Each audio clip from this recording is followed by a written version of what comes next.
Subscribe करें और देखें एक दिल दहला देने वाली हॉरर स्टोरी। बिना घबराए बेल आइकॉन प्रेस करना ना भूलें।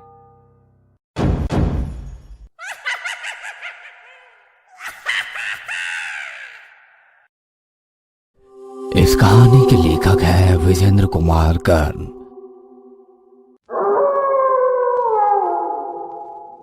अमावस की वो काली रात अजीब सा सन्नाटा ओढ़े लेटी हुई थी।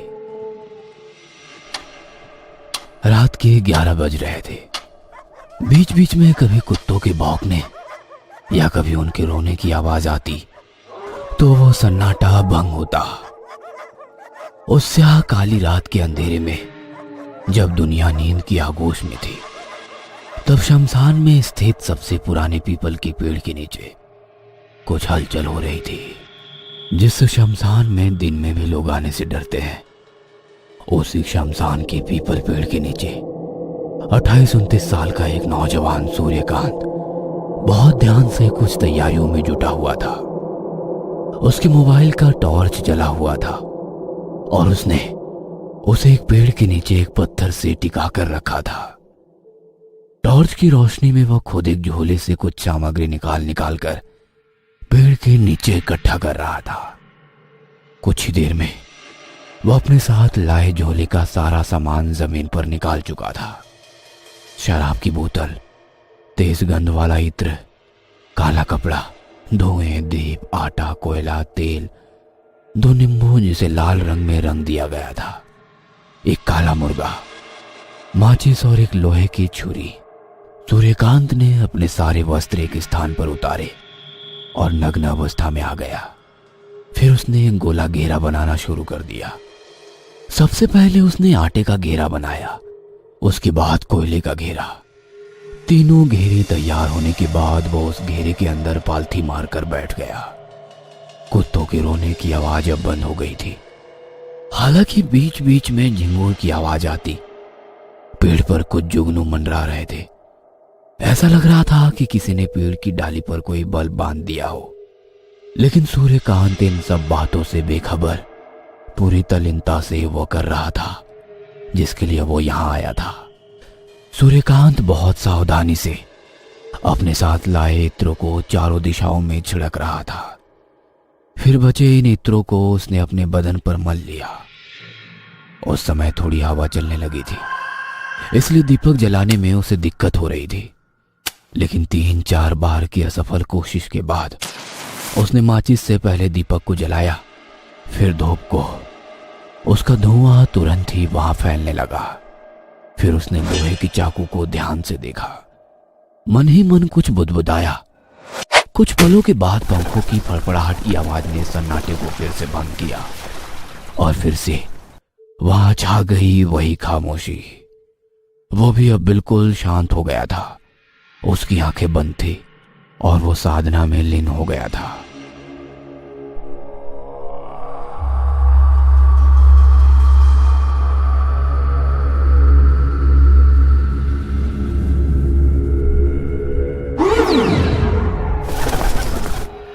पिछले 1 सप्ताह से वो हर रात शमशान में आकर यही प्रक्रिया बार बार किए जा रहा था।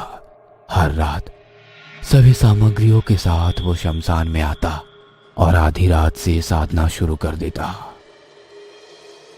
ये साधना सुबह के 3 बजे तक चलती। फिर वो वापस अपने घर लौट जाता। लेकिन आज जब उसने अपनी साधना समाप्त की तो उसके दिमाग में एक ही चीज चल रही थी। कुछ नहीं हो रहा, कोई फायदा नहीं इन सब का, सब गलत है। 1 सप्ताह हो गए लेकिन अब तक कोई अनुभव नहीं हुआ मुझे। मैं कल से साधना के लिए नहीं आऊंगा। सूर्यकांत का धैर्य जवाब दे रहा था और इसका पहला कारण तो ये था कि उसने जिस उम्मीद के साथ साधना शुरू की थी उसका फल उसे नहीं मिल रहा था। और दूसरा कारण था पीपल के पेड़ पर भूत, प्रेत, पिशाच का भी वास होता है। उनके प्रकोप से बचने के लिए ही वो साधना के समय 3 घेरे बनाया करता। वो उनसे तो बच जाता, लेकिन रात को निकलने वाले कीड़े उसे लहूलुहान कर देते। वह साधना तो करता, लेकिन दर्द से वो बेचैन हो जाता। हर दिन उसका पूरा शरीर रक्त से भर जाता। उन कीड़ों के काटने के कारण उसके पूरे शरीर पर लाल लाल निशान उभर गए थे। जितनी उम्मीदों से सूर्यकांत ने साधना शुरू की थी, उन सारी उम्मीदों पर पानी फिर गया था, क्योंकि 1 सप्ताह बाद भी उसके हाथ खाली थे। उसके हाथ की रेखाएं अब भी उससे नाराज थी। अगले रोज वो साधना के लिए शमशान नहीं गया, लेकिन उसका नहीं जाना उस पर एक बड़ी मुसीबत बनकर टूटा। आधी रात को उसे लगा कि उसे किसी ने हवा में उठाकर नीचे फेंक दिया है। जब उसने इधर उधर देखा तो उसे कोई नजर नहीं आया। उस रात उसके साथ 3 बार ऐसा ही घटा। उसे समझ नहीं आ रहा था कि ये उसके साथ क्या हो रहा है। रात को डरते डरते वो किसी तरह सोया। सुबह जब उसकी नींद खुली तो उसके मुंह से भयानक चीख निकल गई। उसके शरीर पर एक भी कपड़े नहीं है। उसका पूरा शरीर फेसिंग वाले नुकीले दांतों से बंधा हुआ है, जिसके कारण उसके पूरे शरीर से खून निकल रहा है। साथ ही उसके घाव पर मक्खियां भिनभिना रही है। वह एक तरफ से मक्खियों को भगाता है तो मक्खियां दूसरी तरफ जाकर बैठ जाती। उसके शरीर से निकला खून धीरे धीरे जमीन पर इकट्ठा हो रहा था। उसके घाव पर मंडराने वाली मक्खियों ने अब अपना स्थान बदल लिया था और अब वो जमीन पर जमा खून पर भिनभिना रही थी। यह देखकर सूर्यकांत जोर से चीखता है, लेकिन ये क्या? चीख के बाद उसकी नजर अपने शरीर पर जाती है तो वह देखता है कि वो तो बिल्कुल ठीक है। ना तो उसका शरीर बंधा हुआ है और ना ही उसके शरीर से खून ही निकल रहा है। वह मक्खियां भी तो कहीं नजर नहीं आ रही थी। अगली रात भी उसके साथ वही हुआ, लेकिन इस रात का अनुभव पिछली रात से भी भयानक था। आधी रात के बाद उसे ऐसा लगा कि कोई स्त्री उसे लगातार घूरे जा रही है। उस स्त्री के मुंह से रक्त की बूंदें टपक रही है। मांस का एक टुकड़ा उस स्त्री के मुंह में है और जब सूर्यकांत की नजर अपने शरीर पर जाती है तो वो देखता है कि वह मांस का टुकड़ा उसी के शरीर से नोचा गया है, जिसके कारण खून की धार फूट पड़ी है। उसकी चादर उस खून से भीग गई है। दर्द और दहशत में आकर जब वो जोर से चिल्लाता है तो आसपास की सारी चीजें उसे फिर से सामान्य दिखाई देने लगती है। लगातार घट रही ये घटनाएं उसे पागल बना रही थी। एक दिन जब वो उदास सा कमरे में बैठा अपने पंखे को गौर से देख रहा था, तभी उसे कुछ याद आता है। सूर्यकांत को अपनी गलती का एहसास होता है।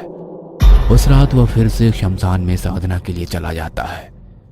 2 दिन तक उसके साथ कुछ नहीं घटता, लेकिन तीसरे दिन से उसे ऐसा लगता था कि जब वो मंत्र जाप कर रहा होता है तो कोई औरतें बातें कर रही हैं, लेकिन वो क्या बातें करती उसके समझ में ये नहीं आता। उसे यह एहसास अब हर दिन होने लगा था कि कई औरतें उसके पास आकर बातें करती हैं, लेकिन वो अपनी आंखें नहीं खोलता था। साधना के कुछ दिन बीत जाते हैं। एक रात उसे ये समझ में नहीं आता है कि मंत्र जाप के समय कई औरतें नहीं, बल्कि सिर्फ एक औरत की आवाज उसके कानों में आ रही है, जो उससे कह रही है, ये सब क्यों कर रहा है तू? मार दूंगी, चला जा, अभी चला जा यहाँ से। तुझे पता नहीं तू क्या कर रहा है, किस लिए कर रहा है तू? मार दूंगी मैं तुझे। सूर्यकांत डर से कांपने लगता है, लेकिन उसने अपनी आंखें नहीं खोली और मंत्र जाप करता रहा। अगले दिन से तो उसे वो आवाजें और भी तेज सुनाई देने लगी। उसे ऐसा भी लगता कि एक साथ पायल की आवाजें आ रही है तो कभी चूड़ियों की, और उसे ये भी एहसास होता कि उसकी पीठ पर कोई अपने नाखून से खरोच रहा है।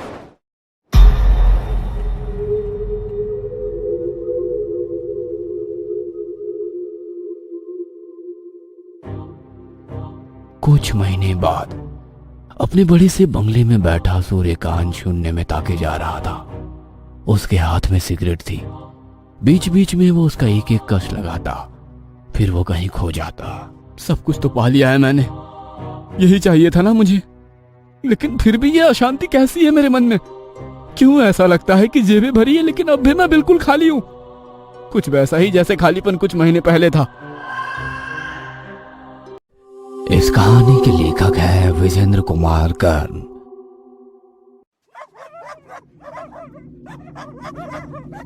ये सब क्यों कर रहा है तू? मार दूंगी, चला जा, अभी चला जा यहाँ से। तुझे पता नहीं तू क्या कर रहा है।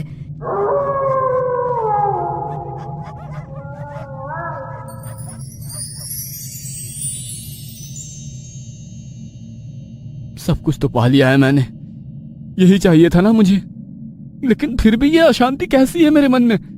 क्यों ऐसा लगता है कि जेबें भरी है लेकिन अब भी मैं बिल्कुल खाली हूं? कुछ वैसा ही जैसे खालीपन कुछ महीने पहले था।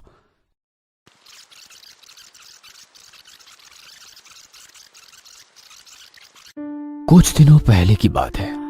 शहर की सबसे पुरानी लाइब्रेरी में रखी एक किताब पर सूर्यकांत की नजर गई। उस किताब के फ्रंट पेज पर बनी तस्वीर ने जैसे उसके ऊपर जादू कर दिया। वह बिल्कुल सम्मोहित सा होकर वो किताब पढ़ने लगा। 10 बजे दिन से पढ़ने का शुरू हुआ, सिलसिला रात के 9 बजे तक चलता रहा। सूर्यकांत उस किताब में लिखी एक एक लाइन को जैसे जैसे पढ़ता जा रहा था, उस किताब के प्रति उसका आकर्षण बढ़ता जा रहा था। रात के 9 बज गए थे, इसलिए 2-3 और लोग ही उस समय लाइब्रेरी में थे। लाइब्रेरियन बार बार लाइब्रेरी की टिक टिक करती बड़ी सी पुरानी घड़ी को देख रहा था।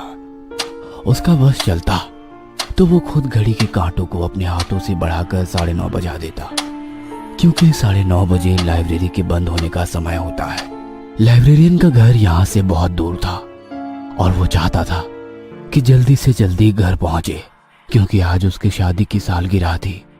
सूर्यकांत किताब में खोया हुआ था। तभी उसके मोबाइल फोन की घंटी बजी। उसने फोन की ओर देखा तो उसमें लिखा आ रहा था नागपाल कॉलिंग। वह फोन की ओर देख रहा था और सोच रहा था कि फोन उठाए या ना उठाए। इतनी देर में लाइब्रेरी में जो भी लोग बैठे थे सभी उसकी ओर घूरने लगे।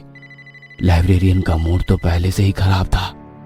उसने भी सूर्यकांत की ओर गुस्से से देखा और इशारे इशारे में उसने लाइब्रेरी के उस बोर्ड की तरफ उसे देखने को कहा, जिसमें लिखा था कि लाइब्रेरी में मोबाइल फोन को स्विच ऑफ रखें या साइलेंट मोड में। सूर्यकांत ने आंखों ही आंखों में उसे सॉरी कहा और फोन लेकर लाइब्रेरी के बाहर आ गया। फोन रिसीव करते ही नागपाल ने सूर्यकांत को हड़काते हुए कहा, हरामखोर, कॉल उठाने में इतनी देर क्यों कर दी? वो लाइब्रेरी में था भाई। भाई गया तेल लेने। ये बता पैसे कब दे रहा है तू? थोड़ी मोहलत और दे दो भाई, जल्द ही पूरे पैसे चुका दूंगा। मोहलत सुनकर मेरे कान पक गए हैं। पैसे ब्याज पर लेकर अय्याशिया कर ली, अब पिछले 3 महीने से मोहलत कर रहा है तू। कान खोलकर सुन ले, नागपाल नाम है मेरा। पैसे देना जानता हूँ तो हलक में हाथ देकर पैसे निकालना भी मुझे आता है। थोड़ा समय और दे दो भाई, आपको ऐसा करने की नौबत नहीं आएगी। सूर्यकांत फोन पर गिड़गिड़ाने लगा। नागपाल ने 1 महीने का और समय दे तो दिया, लेकिन साथ ही यह धमकी भी दी कि 1 महीने बाद अगर उसके पैसे उसने वापस नहीं लौटाए तो उसके ऊपर वो तेजाब डाल देगा। नागपाल की क्रूरता के बारे में सूर्यकांत को बिल्कुल पता नहीं था। पिछले 3 महीने से वो अजीब से मेंटल ट्रॉमा की स्थिति से गुजर रहा था। एक पल तो उसका मन करता कि वो कहीं भाग जाए, लेकिन नताशा को छोड़कर वो कैसे भाग सकता था? नताशा सूर्यकांत की गर्लफ्रेंड थी और वह उसे अपनी जान से भी ज्यादा प्यार करता था। ये बात नागपाल जानता था, इसलिए उसके आदमी नताशा पर हमेशा नजर बनाकर रखे हुए थे।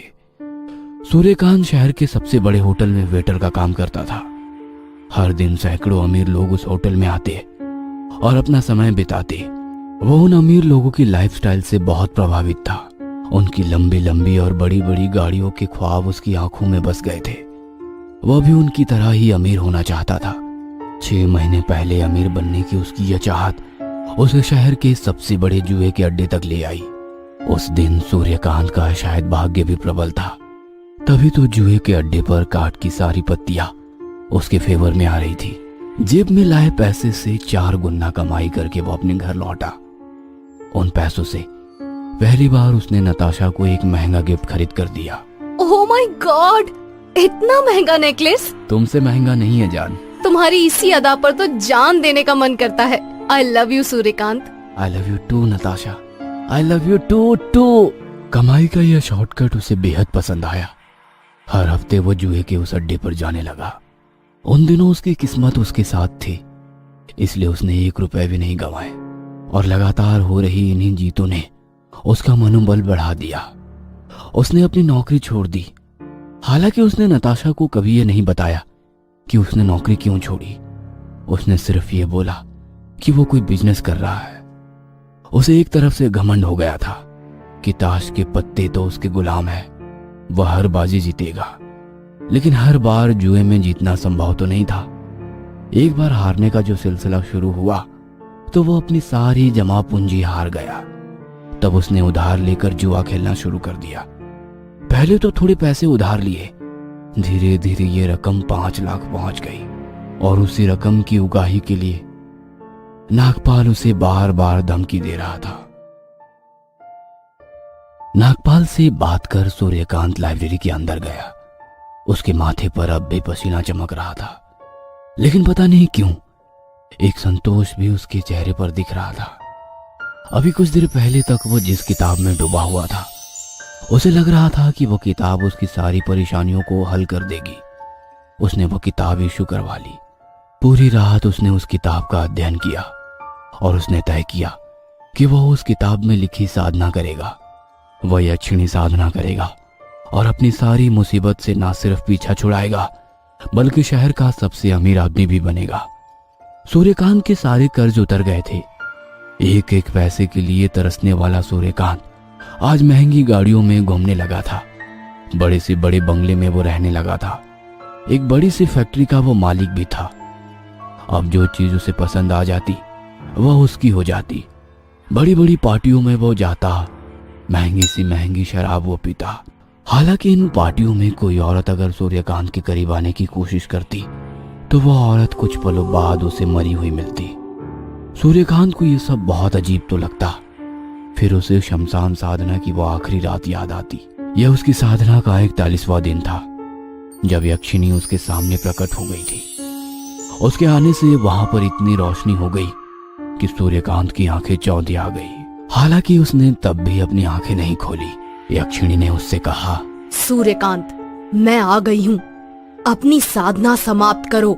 सूर्यकांत ने जब अपनी आंखें खोली तो सामने खड़ी उस औरत को वो देखता ही रह गया। इतनी सुंदर औरत ना तो उसने कहीं देखी थी और ना ही किसी से ऐसी औरत के बारे में सुना था। सूर्यकांत, इतना घूर कर देखने की जरूरत नहीं है।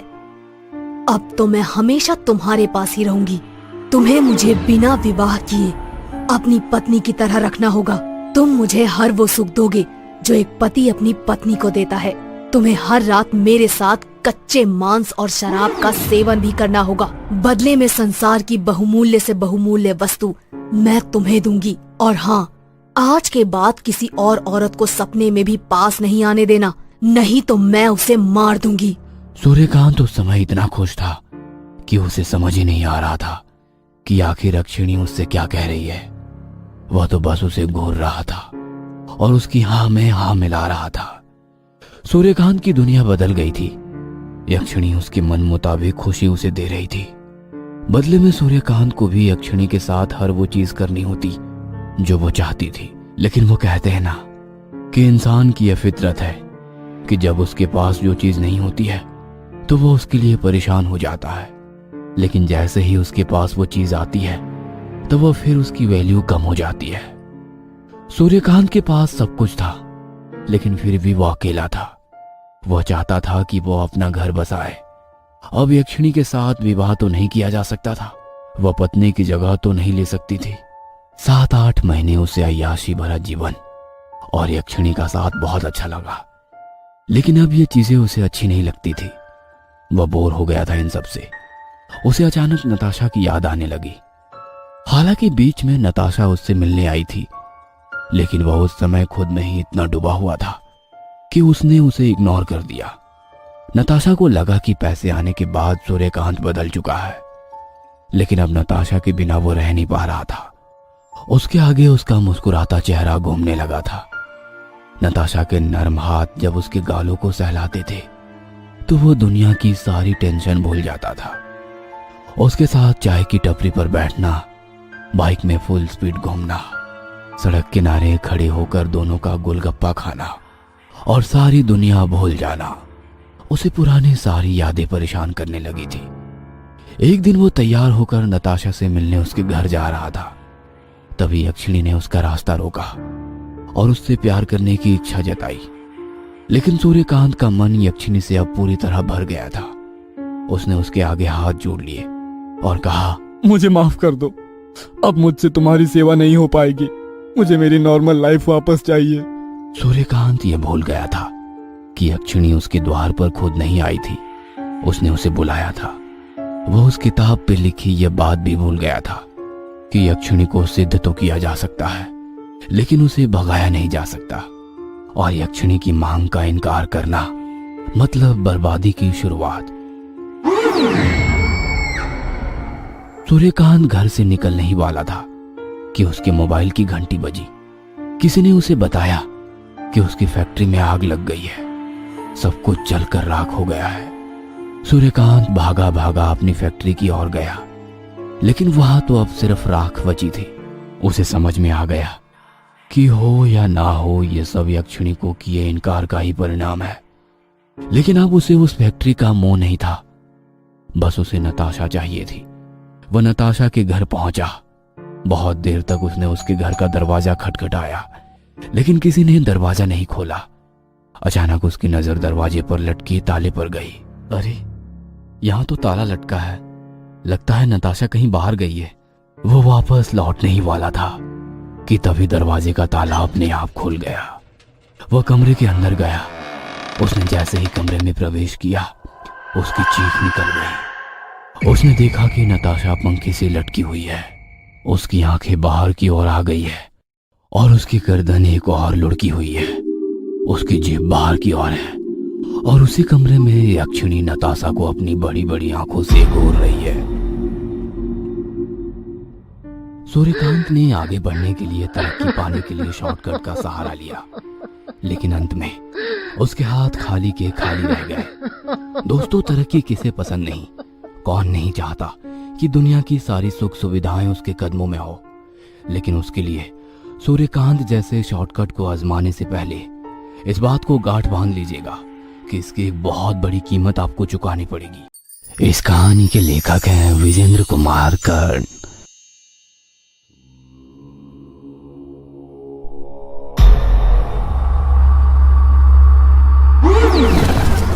सूर्यकांत टूट गया था, सूर्यकांत बिखर गया था। वो ये सच स्वीकार ही नहीं कर पा रहा था कि उसने दुनिया की सबसे कीमती और खूबसूरत लड़की, अपनी प्रेमिका नताशा को हमेशा के लिए खो दिया है। फंदे से झूलती उसकी लाश को वो घंटों असहाय सा घूरता रहा। तुम वापस आ जाओ ना नताशा, प्लीज प्लीज तुम वापस आ जाओ। मैं क्या करूंगा तेरे बिना? यार नताशा, तुझे मेरी कसम, तू आ जा यार, वापस आ जा। यार गलती हो गई मुझसे, लेकिन गलती की ऐसी सजा कौन देता है यार? नताशा प्लीज यार, प्लीज तू आ जाना। तेरे साथ मुझे फुल स्पीड बाइक चलानी है, अपनी बाइक में बिठा के यहाँ के सारे ट्रैफिक सिग्नलों को तोड़कर तेरी मीठी डांट सुननी है। नताशा आ जाना, मुझे कुछ नहीं चाहिए यार, धन दौलत फैक्ट्री बड़ा घर कुछ नहीं, मुझे तुम चाहिए, सिर्फ तुम। जीवन के सबसे बड़े सत्य को झुटलाने की कोशिश करने वाला एक मूर्ख होता है। मृत्यु एक अटल सत्य है और मृत्यु के पश्चात मृतक की वापसी की उम्मीद असंभव है। सूर्यकांत भावुक होकर कुछ ऐसी ही उम्मीद कर रहा था। उसने नताशा का अंतिम संस्कार तो कर दिया, लेकिन नताशा की यादों से वो बाहर नहीं आ पा रहा था। नताशा की मौत के चौथे दिन के बाद की बात है। सूर्यकांत तन्हा सा चुपचाप सोफे पर बैठा उसकी यादों में खोया हुआ था। तभी बारिश होने लगी। वह उठकर खिड़की के पास गया और बारिश देखने लगा। बारिश की बूंदें जैसे जैसे जमीन को छूती, सूर्यकांत यादों की उन गलियों में चला जाता जहां वो लाख चाहकर भी हकीकत में नहीं जा सकता था। यादों की उस गली में जहां एक बार बारिश के कारण उसकी बाइक खराब हो गई थी। सूर्यकांत, अगर तुम्हारी बाइक बारिश में यहाँ खराब नहीं हुई होती तो हमें कभी पता ही नहीं लगता कि इस तरफ इतने अच्छे गोलगप्पे मिलते हैं। वैसे हर जगह के गोलगप्पे के बारे में तुम्हारा ऐसा ही ख्याल है ना नताशा? इंडिया गेट, पालिका बाजार, दिल्ली हाट, पश्चिम बिहार, क्यों सही कहा ना जान? तुम मेरी खिंचाई कर रहे हो ना? ठीक है, कर लो खिंचाई, but yes I love golgappa. अरे पहले खा तो लो फिर बोलना। अरे देखो तो, गोलगप्पे का पानी खुद पर गिरा लिया। रुको, मैं रुमाल से साफ कर देता हूँ। तुम बिल्कुल मेरे पापा की तरह हो, वो भी ऐसे ही थे, कुछ ज्यादा ही स्वीट और केयरिंग। मैं बिल्कुल भी स्वीट नहीं हूँ। हाँ, तुम्हारी केयर तो करता हूँ। प्यार स्वीट तो होता है ना सूर्यकांत? पता नहीं जान, मेरे लिए प्यार स्वीट तो नहीं। तो फिर क्या? मेरे लिए तो प्यार इमली की चटनी है नताशा। इमली की चटनी? वो कैसे? अच्छा, तुम आंखें बंद करके इमली की चटनी के बारे में सोचो, तब बताऊंगा। अब ये क्या है? अरे सोचो तो। अच्छा ठीक है। अरे मेरा मुंह तो पानी से भर गया, खट्टा सा स्वाद भी आने लगा। यस माय लव, यही है प्यार। प्यार इमली की चटनी सा होता है, सिर्फ सोचने भर से जहन एक स्वाद से भर जाता है और आप उसी स्वाद में रहना चाहते हो। हाँ सूर्यकांत, ऐसा ही होता है जब मैं तुम्हारे बारे में सोचती हूँ। और जब मैं तुम्हारे बारे में सोचता हूँ माय लव। तभी जोर की बिजली कड़की सूर्यकांत यादों की उन खट्टी मीठी गलियों से हकीकत के उस उबड़ खाबड़ सड़क पर आ गया, जहां पर चलना उसके लिए बहुत ही मुश्किल था। हालांकि वो चल तो रहा था, लेकिन उसके पैर लहूलुहान हो गए थे। क्यों किया मैंने ऐसा? क्यों? लेकिन आपके कर्म आपका पीछा तब तक नहीं छोड़ते जब तक कि आपकी सांसें आपको बंधन मुक्त ना कर देती और आप उस अनंत यात्रा पर नहीं निकल जाते जहां से कोई लौटता नहीं। सूर्यकांत की आंखों में आंसुओं ने अपना घर बना लिया था और दुखों के चक्रव्यूह में वो ऐसा फंसा था जहां से वो चाहकर भी नहीं निकल पा रहा था। यक्षिणी उसे अब भी परेशान कर रही थी, क्योंकि वो यक्षिणी को प्यार नहीं दे रहा था।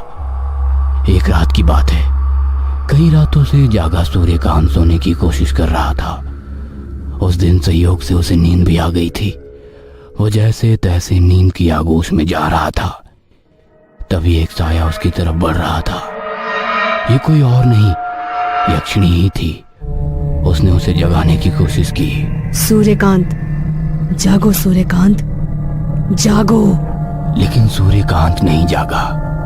यक्षिणी की आंखों में खून उतर आया। गुस्से से उसकी आंखें तपते कोयले की आग की तरह लाल हो गई। उसने सूर्यकांत को उठाकर जमीन पर रखा। फिर उसने अपनी आंखें बंद करके कोई मंत्रोच्चार किया। कुछ ही पलों में उसके हाथ में लोहे की कई सारी कीले और एक हथौड़ी आ गई थी। यक्षिणी ने उस कीले को लोहे की हथौड़ी से सूर्यकांत की उंगलियों में ठोकना शुरू कर दिया। एक तरफ ठक ठक ठक ठक की आवाज आ रही थी, दूसरी तरफ खून की धार उसके हाथों से फूट रही थी और वो धार जमीन पर बिखरने लगी। गहरी नींद में सोया सूर्यकांत चीखते हुए जाग गया। जागते ही उसने अपनी उंगलियों की तरफ देखा, लेकिन उसकी उंगलियां तो बिल्कुल ठीक थी। उस पर ना तो खून लगा था और ना ही कोई चोट का निशान था। तभी उसे यक्षिणी की धीमी धीमी आवाज सुनाई दी। मुझे प्यार करो, मुझे प्यार करो। मैंने तुम्हें सब कुछ दिया है और अब मुझे मेरे हिस्से का प्यार दो। सूर्यकांत उस आवाज को सुनकर परेशान हो गया। उसने अपने कान बंद कर लिए, लेकिन वो आवाज धीरे धीरे बढ़ती जा रही थी। उसकी तीव्रता बहुत ही अधिक थी। चाहते हुए भी वो उस आवाज को रोक नहीं पा रहा था। उसके चेहरे पर की ये परेशानी पसीने की बूंदों की शक्ल में दिखने लगी थी। वो वहां से भागना चाहता था। तभी उसे नताशा का शरीर पंखे से लटका हुआ फिर से दिखने लगा। उसे समझ नहीं आ रहा था कि ये कैसे हो गया। उसने तो उसका अंतिम संस्कार कर दिया है। अचानक नताशा की गर्दन, जो एक तरफ लुढ़की हुई थी और उसकी जीभ बाहर थी, वह गर्दन बिल्कुल सीधी हो गई और उसकी जीभ भी अंदर चली गई। यही नहीं, उसके बाद नताशा के शरीर में हलचल होने लगी। उसकी दोनों आंखें बंद अचानक से खुल गई और वो आंखें सूर्यकांत की ओर घूरने लगी। सूर्यकांत, प्लीज मुझे बचा लो। मुझे तुम्हारे साथ जीना है सूर्यकांत। तुमसे शादी करनी है। तुम सुन रहे हो ना मैं क्या कह रही हूँ? प्लीज मुझे बचाओ। मुझे इस रस्सी से मुक्त कर दो। मैं तुम्हें गले लगाना चाहती हूँ सूर्यकांत। सूर्यकांत सम्मोहित सा उस आवाज को सुन रहा था। अचानक से उसे लगने लगा कि उसकी नताशा वापस आ गई है। वो दौड़ कर गया और पंखे से लटके उसके शरीर को रस्सी से आजाद किया। नताशा ने उसे गले लगा लिया और उसे चूमती हुई बोली, सूर्यकांत, यहाँ से भागो, यहाँ से भाग चलो। उसके बाद नताशा ने अपना हाथ उसे पकड़ने के लिए कहा। सूर्यकांत ने भी उसका हाथ पकड़ने के लिए अपना हाथ आगे बढ़ाया, लेकिन ये क्या, वो चाहकर भी उसका हाथ पकड़ नहीं पा रहा था। उसने उसे गले लगाने की कोशिश की, लेकिन उसका हाथ तो उसके शरीर से आर पार हो गया। मैं तुम्हें छू नहीं पा रहा हूँ, तुम्हारा हाथ नहीं पकड़ पा रहा हूँ नताशा, प्लीज मेरा हाथ पकड़ो ना। लेकिन नताशा ने उसकी बातों का कोई जवाब नहीं दिया। उसके कमरे में एक बार फिर से यक्षिणी की धीमी धीमी हंसी की आवाज आने लगी और नताशा का शरीर गायब हो गया। सूर्यकांत पागलों की तरह जोर जोर से चिल्लाने लगा। चिल्लाते चिल्लाते उसका गला सूख गया। उसे जोरों की प्यास लग रही थी। वो खड़ा हुआ और फ्रिज के पास गया। फ्रिज का दरवाजा खोलकर उसने पानी की बोतल निकाली। तभी उसे फ्रिज के अंदर ही यक्षिणी दिखाई मुझे दी, प्यार करो, जो उससे कह रही थी प्यार करो, कि वो उसे प्यार मुझे करे। प्यार करो। यह देखकर घबराहट के मारे सूर्यकांत के हाथों से पानी की बोतल गिरकर टूट गई। उसने फ्रिज को बंद कर दिया और दूर जाकर सोफे पर बैठ गया। लेकिन जैसे ही वो बैठा, फ्रिज का दरवाजा अपने आप खुल गया और उसके अंदर से मुझे यक्षिणी की प्यार वैसे करो। ही आवाज आने लगी। मुझे प्यार करो। सूर्यकांत अब तंग आ गया था। वो खड़ा हुआ और बदहवास सा घर के बाहर भागने लगा। पूरी रात वो भागता रहा और भागते भागते उसी शमशान के बाहर वाली सड़क पर गिरकर बेहोश हो गया, जहां कभी उसने यक्षिणी की साधना की थी।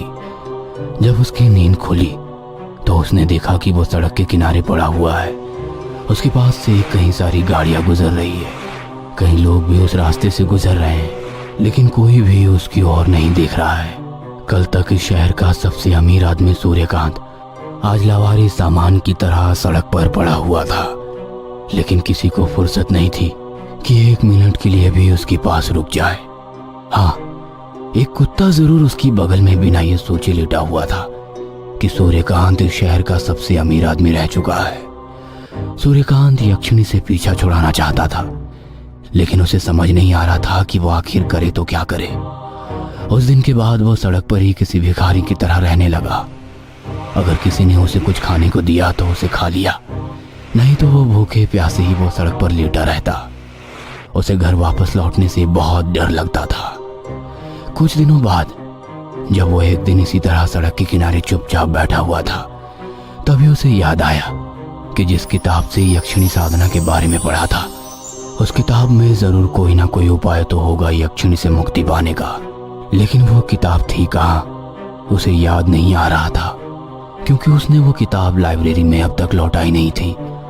बहुत मशक्कत के बाद उसे याद आया कि वो किताब वो नई हवेली में ले गया था। उसे यह भी याद आया कि उसने वो किताब हवेली के तहखाने में एक लोहे के बक्से में छिपा रखी है। सूर्यकांत उस हवेली में लौटना नहीं चाहता था, लेकिन उसे आशा की एक किरण उसी हवेली से आती दिखाई दी और हिम्मत करके वो फिर से उसी हवेली की ओर चल पड़ा। क्या सूर्यकांत यक्षिणी से अपना पीछा छुड़ा सकेगा? क्या उस किताब के जरिए यक्षिणी से पीछा छुड़ाया जा सकता है? आखिर कौन है ये यक्षिणी? जानने के लिए देखिए इस रहस्यमयी कहानी का अगला भाग। इस कहानी के लेखक हैं विजेंद्र कुमार कर्ण।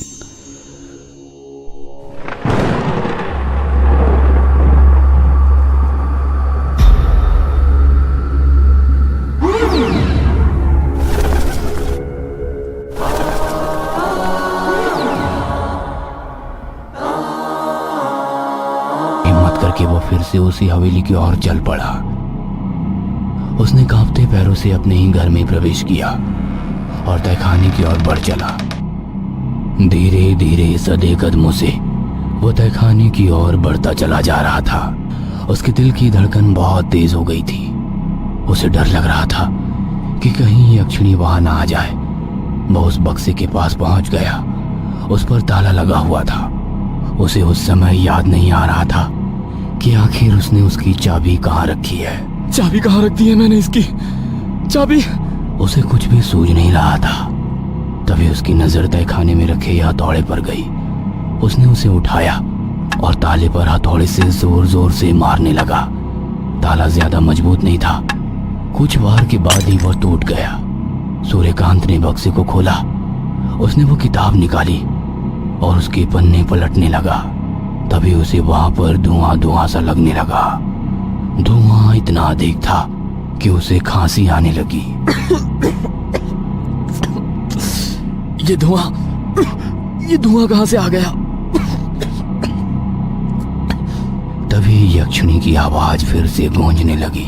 मुझे प्यार करो सूर्यकांत, तुमने मुझे बुलाया है, मेरी आज्ञा मानो। तभी सूर्यकांत की नजर तहखाने से उठती आग की लपटों पर गई। उसने देखा कि तहखाने में आग लग गई है और आग की लपटें उसी की ओर बढ़ रही है। वो अपने हाथ में किताब लिए भागने ही वाला था कि वो लड़खड़ाकर गिर गया। जब तक वो उठता, आग की लपटें उसके बिल्कुल पास आ गई थी। उन लपटों की शिकार उसकी किताब हो गई और पल में ही वो राख में तब्दील हो गई। सूर्यकांत ने उस किताब को बचाने की बहुत कोशिश की। उस कोशिश में उसका भी आधा चेहरा झुलस गया, लेकिन वो कामयाब नहीं हो पाया। इसके पहले कि वो भी उस किताब की तरह पूरी तरह से झुलस कर राख में बदल जाता, वह वहां से भागने लगा। भागते भागते वो शमशान की उसी बाहरी सड़क पर पहुंच गया जहां वो पिछले कई दिनों से रह रहा था। यक्षिणी से पीछा छुड़ाने की सूर्यकांत की आखिरी उम्मीद भी झुलस गई थी।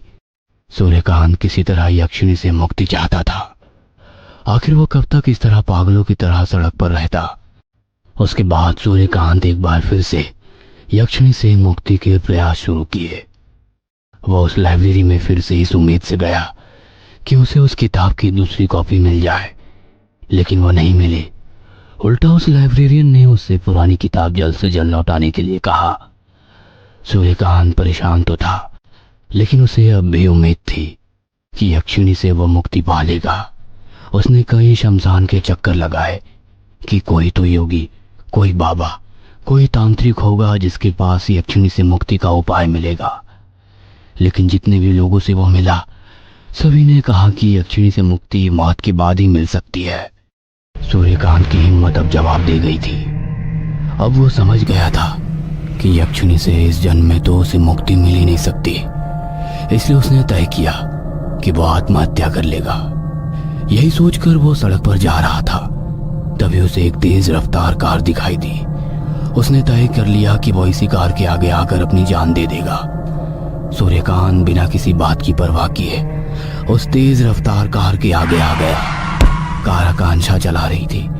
हालांकि आकांक्षा ने सही समय पर ब्रेक लगा दिया था, इसलिए सूर्यकांत के सिर पर मामूली सी चोट लगी, लेकिन चोट के कारण वो बेहोश हो गया था। आकांक्षा सूर्यकांत को लेकर एक प्राइवेट क्लिनिक में गई। 5-6 घंटे के बाद उसे होश आया। जब उसे होश आया और उसने खुद को अस्पताल के बिस्तर पर पाया, तो उसने मन ही मन ईश्वर को भला बुरा कहा, क्योंकि वो मरना चाहता था। उसे आकांक्षा पर भी बहुत गुस्सा आया कि उसने क्यों नहीं तेज रफ्तार कार उस पर चढ़ा दी। आकांक्षा पैरानॉर्मल एक्टिविटीज की एक्सपर्ट तो थी ही, साथ ही उसने यक्षिणी के बारे में भी काफी कुछ पढ़ रखा था। बातों बातों में सूर्यकांत ने जब अपनी कहानी उसे सुनाई, तो आकांक्षा ने रामनगर के जंगल में रहने वाले उस बाबा के बारे में बताया, जिसके बारे में कहा जाता था कि यही एक व्यक्ति है जिससे उसे यक्षिणी से मुक्ति मार्ग मिल सकता है, क्योंकि ऐसा कहा जाता है कि उन्होंने भी यक्षिणी को सिद्ध किया है। लेकिन वो बाबा सिर्फ अमावस की रात को ही देखते थे। उसके बाद वो कहाँ जाते किसी को नहीं पता। अमावस में अभी 5 दिन ही बाकी थे।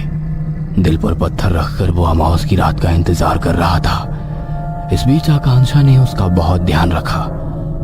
वो आकांक्षा के प्रति आकर्षित हो गया था, और शायद आकांक्षा भी, लेकिन सूर्यकांत ये दिखाना नहीं चाहता था और ना ही बोलना चाहता था, क्योंकि अगर वो ये बात आकांक्षा से कहता तो यक्षिणी उसे भी नुकसान पहुंचा सकती थी। 5वें दिन सूर्यकांत रामनगर के जंगल की ओर अकेले चल पड़ा। अमावस की रात थी, इसलिए जंगल में घोप अंधेरा था। वो मोबाइल की टॉर्च की रोशनी में बढ़ा जा रहा था। लेकिन उसे कहीं भी वो सिद्ध बाबा नहीं दिखाई दे रहे थे। उसे डर भी लग रहा था कि जंगल में ना जाने कब और कहां से कोई जानवर आ जाए और उस पर हमला कर दे। सूर्यकांत आज उस बाबा से किसी भी कीमत पर मिलना चाहता था, इसलिए डरते हुए भी वो जंगल के बीचों बीच बढ़ता जा रहा था। दूर कुत्तों के रोने की आवाज आती तो किसी जंगली जानवर की। रात के अब 2 बज गए थे, लेकिन सूर्यकांत की मंजिल अब भी उससे दूर थी। सूर्यकांत यही सोचते हुए जा रहा था, तभी झाड़ियों से निकलकर एक चीता उसकी तरफ लपका। सूर्यकांत ने खुद को पीछे किया, लेकिन चीते ने उसका गला पकड़ लिया। सूर्यकांत उसकी गिरफ्त से खुद को बचाने की पूरी कोशिश कर रहा था। अचानक चीते ने अपना पंजा उसकी मुंह पर मार दिया। खून की धार बह निकली। दर्द के मारे वो चीख पड़ा और दूसरी तरफ भागने लगा। तभी उसके कानों में फिर से यक्षिणी की आवाज आने लगी। क्यों आया है यहाँ? यहाँ क्यों आया है? भाग जा यहाँ से, चला जा यहाँ से, भाग जा, चला जा। सूर्यकांत ने पीछे मुड़कर देखा तो वहां कोई चीता नहीं था और ना ही उसके चेहरे पर उसके पंजों द्वारा बना घाव। सूर्यकांत एक पेड़ के नीचे बैठकर रोने लगा। तभी दूर उसे कुछ रोशनी दिखाई दी। जंगल में रोशनी देख सूर्यकांत के चेहरे पर खुशी की चमक आ गई। उसे लगा कि वह अपनी मंजिल तक पहुंच गया है। वो भागता भागता रोशनी के पास पहुंचा। सिद्ध बाबा वहीं थे और अपनी आंखें बंद करके ध्यान में बैठे हुए थे। सूर्यकांत उनके पैरों के पास गिर गया और जोर जोर से रोने लगा।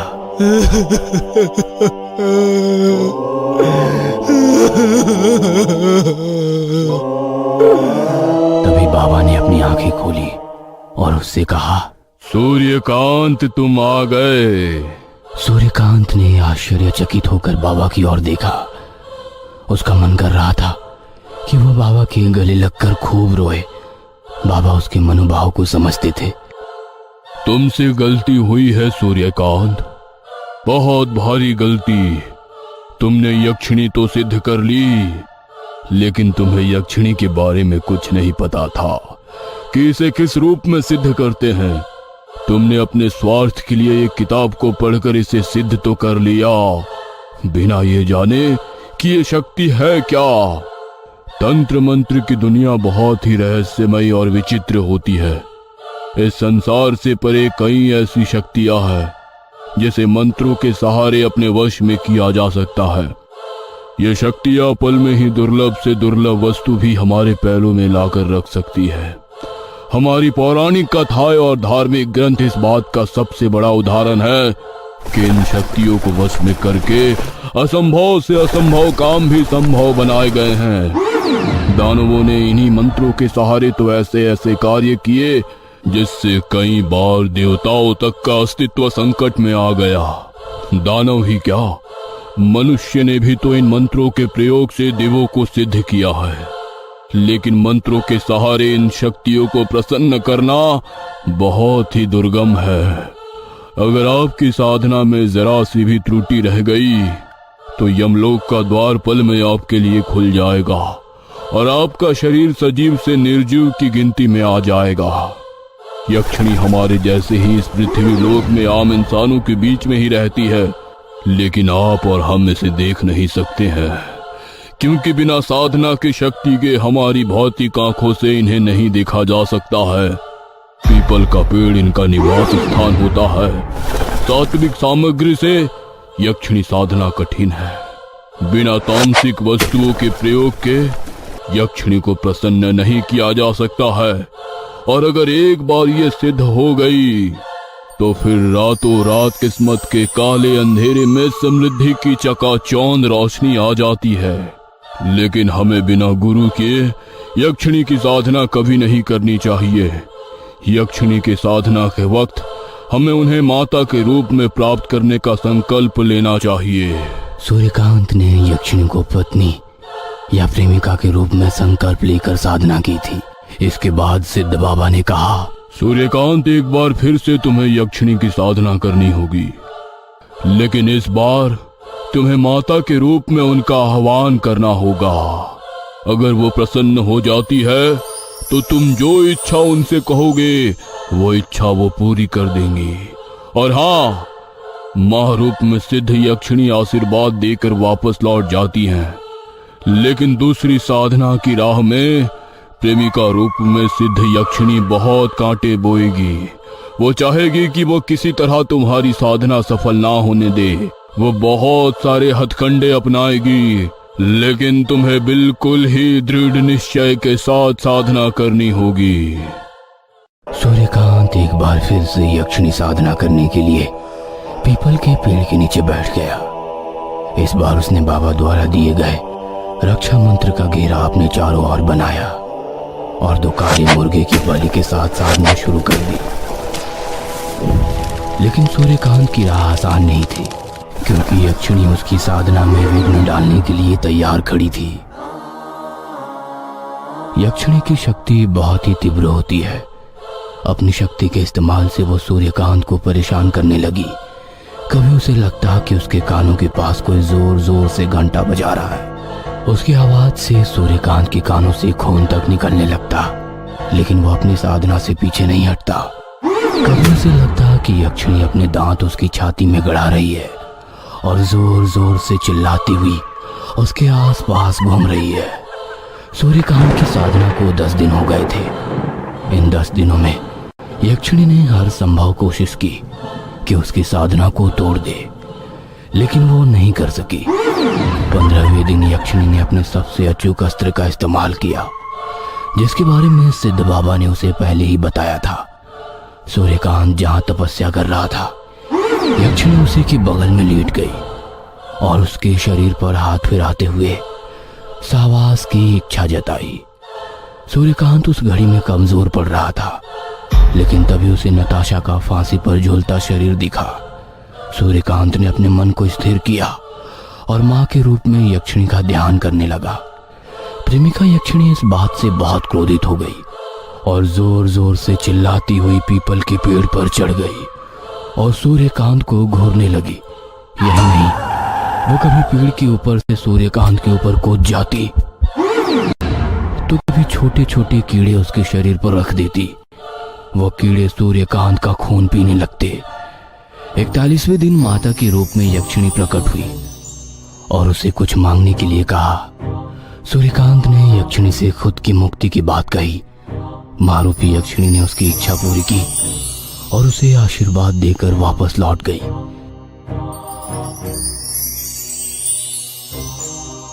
सूर्यकांत आज उसी होटल में वेटर का काम करता है जहां वो पहले किया करता था।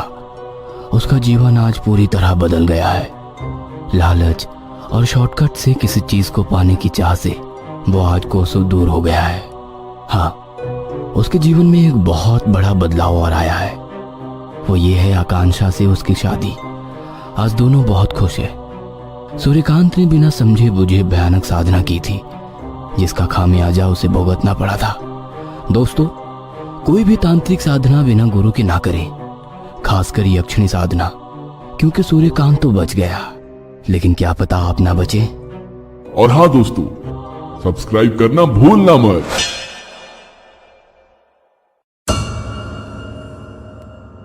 ये कहानी आपको अच्छी लगी हो तो हमें सब्सक्राइब करें।